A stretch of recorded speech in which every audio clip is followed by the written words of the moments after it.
வணக்கம் நண்பர்களே. தேவேந்திரகுல வேளாளர் மக்கள் நிச்சயமா எடப்பாடி மேல கொஞ்சம் வருத்தத்தில் இருக்காங்க, அதிருப்தி இருக்காங்க. சமீபத்துல இமானுவேல் சேகரனுடைய நினைவு நாள் வந்தது. அங்கு பல்வேறு கட்சி தலைவர்கள் போனாங்க. அரசு சார்பில், திமுக சார்பில் துணை முதலமைச்சர் உதயநிதி ஸ்டாலின், தங்கம் தெனசு, இன்னும் சில அமைச்சர்கள் எல்லாம் போனாங்க, அஞ்சலி செலுத்தினாங்க. அதே மாதிரி மற்ற கட்சி தலைவர்கள் திரு நயினா நாகேந்திரன், அப்புறம் டிடிவி தினகரன் இவங்கெல்லாம் போனாங்க. அண்ணா திமுக ஒரு டீம் வந்தது. முன்னாள் அமைச்சர்கள் திரு மணிகண்டன், அப்புறம் ராஜலட்சுமி இவங்கெல்லாம் வந்தாங்க. இன்னும் ஒரு சில பேர் கூட வந்தாங்க. இவங்க வந்தபோது அவங்க பெயரை, அதிமுகவுடைய குழுவினர் பெயரை அங்கு இருக்கின்ற விழா ஏற்பாட்டு குழுவினர், அந்த நிகழ்வுடைய ஏற்பாட்டு குழுவினர் அங்கு பேரே சொல்லல. அந்த அவங்க பேரை சொல்ல, அதுக்கப்புறம் இவங்க ஒரு வாக்குவாதம் புரிஞ்சு அதுக்கப்புறம் தான் அவங்க போய் அவங்க அஞ்சலி செலுத்தினாங்க. ஆனா இதுக்கு என்ன காரணம் அப்படின்னா, சமீபத்தில் திரு எடப்பாடி பழனிசாமி திண்டுக்கல்ல ஒரு கூட்டத்தில் பேசும்போது மதுரை விமான நிலையத்திற்கு பசும்பொன் முத்துராமலிங்க தேவர் பெயரை சூட்டுவதற்கு அதிமுக குரல் கொடுக்கும் அப்படின்னு சொல்லிட்டாரு. அதை சொன்னது தேவேந்திரகுல வேளாளர் மக்களுக்கு நிச்சயமாக அதிருப்தி ஏற்படுத்தியிருக்கு. கோபமா கூட இருக்காங்க. ஏன்னா அவர்கள் சொல்றாங்க இமானுவேல் சேகரன் பெயருடைய வைக்கணும் அப்படின்னு. இந்த மாதிரி ஒரு ஹாட்டா இருக்கிற விஷயத்த, ஒரு ரொம்ப ரொம்ப ஒரு சிக்கலான ஒரு சர்ச்சைக்குரிய விஷயத்த எடப்பாடி பழனிசாமி ரொம்ப சாதாரணமா ஹேண்டில் பண்ணிட்டாரோ அப்படின்னு தான் தேவேந்திரகுல வேளாளர் மக்கள் நினைக்கிறாங்க. ஏன் அந்த மாதிரி ஒரு சூழ்நிலைக்கு எடப்பாடி பழனிசாமி தள்ளப்பட்டார் அப்படிங்கிறத பார்க்கிறோம். அதுக்கு கொஞ்சம் முன்னாலதான் செங்கோட்டையன் சொல்லியிருந்தாரு, 5ஆம் தேதி, அதாவது செப்டம்பர் 5ஆம் தேதி பேச போறதா சொல்லியிருந்தாரு. அப்புறம் பேசிட்டு அவர் 10 நாள் கெடுலாம் விதிச்சாரு. இந்த சமயத்துல திண்டுக்கல் போன எடப்பாடி பழனிசாமி ஏதாவது பண்ணும் அப்படிங்கிற ஒரு நர்வஸ்னஸுக்கு உள்ளாயிட்டாரு. கொஞ்சம் பதட்டமா இருந்தாரு. அந்த பதட்டத்தினுடைய வெளிப்பாடு தான் அங்கே அந்த அறிவிப்பை அவர் வெளியிட்டது.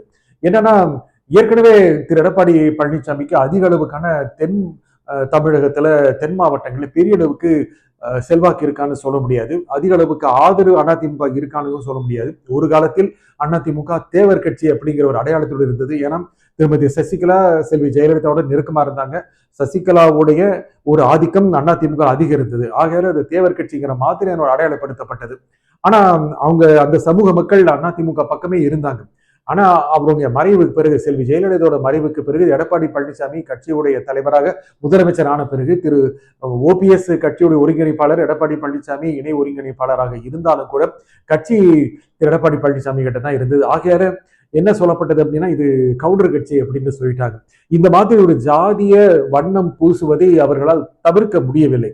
என்னென்றால் செல்வி ஜெயலலிதா இந்த இந்த ஜாதிகளும் தாண்டிய ஒரு பிம்பமாக இருந்தார். ஆனால் இவர்களால் அது இருக்க முடியவில்லை.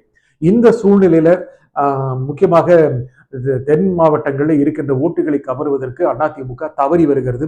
கடந்த பல தேர்தலில் முக்கியமாக முக்குலத்த சமூக வாக்குகள் வேறு கட்சிகளுக்கு போயிருக்கு, திமுகவுக்கு போயிருக்கு, மற்ற கட்சிகளுக்கு போயிருக்கு. டிடிவி அருமையான ஓட்டு வாங்கியிருக்கிறாரு, ஓபிஎஸ் ஓட்டு வாங்கியிருக்கிறாரு. இந்த சமயத்துல அங்கே இருக்கின்ற திரு சி விஜயபாஸ்கர், திரு உதயகுமார், திரு செல்லூர் ராஜு போன்ற முக்குலத்த சமூகத்தை சேர்ந்த முக்கிய பிரமுகர்கள், இவங்க உடைய செல்வாக்குனாலே ஓட்டு வந்தா போதும் அப்படின்னு எடப்பாடி பழனிசாமி நினைச்சாரு. ஆனா அது அப்படியே ஓட்டாக கன்வெர்ட் ஆக மாட்டேங்குது. நிச்சயமாக ஒரு ஆக்சுவல் பிராக்டிகல் தேர்தல்ல போக மாட்டேங்குது.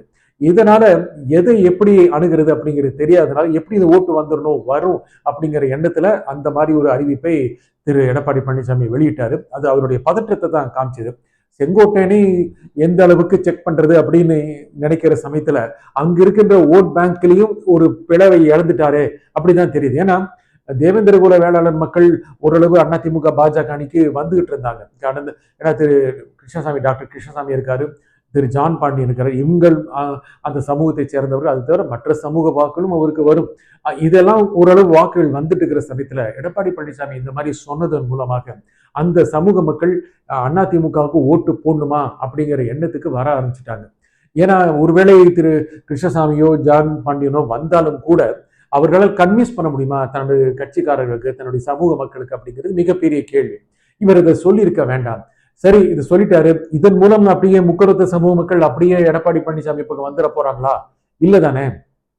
இதன் மூலம் இவர் சொன்னாரு அப்படிங்கிறத வந்துடுறது வாய்ப்பு இல்லை. இல்ல ஓரளவு ஒரு நம்பகத்தன்மை இல்ல எடப்பாடி பழனிசாமிக்கு அந்த சமூக மக்கள் கிட்ட. நான் டோட்டலா சொல்லல.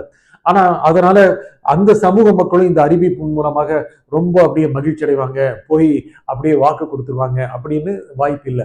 ஆகையால என்ன பண்ணிட்டாருன்னா, கிட்டத்தட்ட ஒரே சமயத்துல 2 சமூக மக்களுடைய வாக்கையும் எடப்பாடி பழனிசாமி இழந்து விடக்கூடிய சூழ்நிலையை உருவாக்கிட்டார். அதிமுக இழக்கும் ஒரு நிலையை உருவாக்கிட்டார். ஆகையில அந்த இடத்துல யார் யாருக்கு அந்த ஓட்டு போகும் அப்படின்னா சரி திமுக போடலாம் அப்படின்னு அவங்க நினைக்கக்கூடிய வாய்ப்பு இருக்கு. முக்கியமே தேவேந்தர். விஜயும் அங்கே கணிசமாக செல்வாக்கு பெறக்கூடிய வாய்ப்பு இருக்கு. ஆகையால விஜய்க்கும் கணிசமான வாக்குகள் அங்கே போகக்கூடிய வாய்ப்பு இருக்கு. இதனால இந்த சூழ்நிலையில எப்படி இதை கொண்டு போறது அப்படிங்கிறது இப்போதைக்கு எடப்பாடி பழனிசாமிக்கு தெரியல.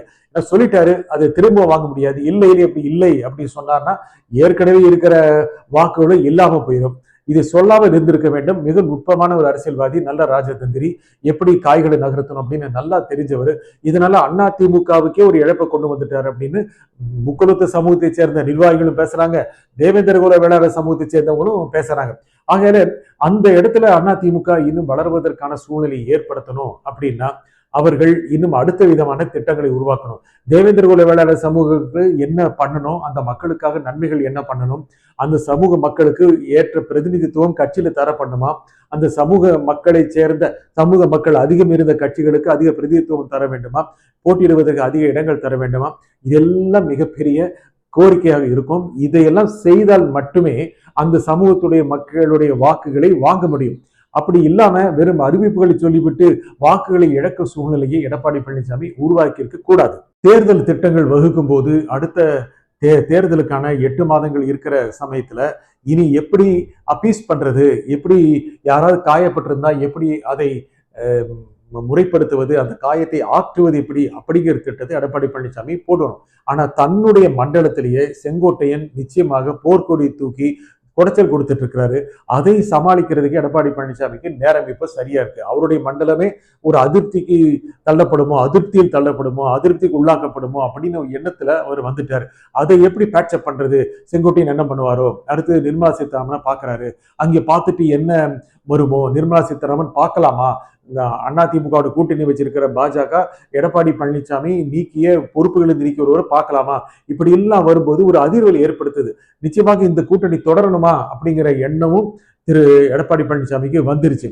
அப்படி ஒருவேளை பாஜக அணியையும் இழந்து விட்டால் யார் வருவாங்க, விஜய் சேர்ந்துருவாரா, விஜய் எப்படி சேருவாரு, ஏன் சேரணும், இப்படிங்கிற எண்ணம் இருக்கிறதுனால தேர்தலுக்கு 8 மாதங்கள் இருக்கிற இந்த சூழ்நிலையில நிச்சயமாக அதிக அளவுக்கான குழப்பங்கள் இருக்க வேண்டிய நிலைக்கு அவர் தள்ளப்பட்டார். ரொம்ப குழப்பத்தில் இருக்கிறார்.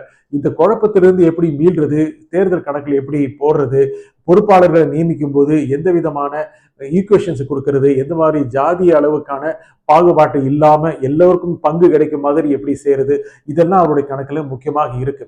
இந்த ஈவெண்ட் முக்கியமாக விமான நிலையத்திற்கு, மதுரை விமான நிலையத்திற்கு பசும்பொன் முத்துராமலிங்க தேவர் பெயர் வைக்க வேண்டும் என்ற நிலையின் மூலமாக தேவேந்திர குல வேளாளர் சமூக மக்கள் ஒருவேளை இழப்பை ஏற்படுத்துபவர்களாக இருந்தார்கள் என்றால் அவர்களை மீண்டும் கட்சிக்குள் கொண்டு வர வேண்டும், கட்சியுடைய நன்மதிப்பை பெற வேண்டும். இப்படியெல்லாம் செய்யறதுக்காக அவர் திட்டங்கள் தீட்டணும். அதுக்குள்ள இங்க கொங்கு மண்டலத்திலையும் பெரிய பிரச்சனை இருக்கு. அது செங்கோட்டையனுக்கு ஆதரவாகவும் உள்ள சில பேர் பேசுறதுக்காக நிலைமையில உருவாக்கிட்டு இருக்காங்க. அவரை தனியா போன் பண்ணி பேசுறாங்க.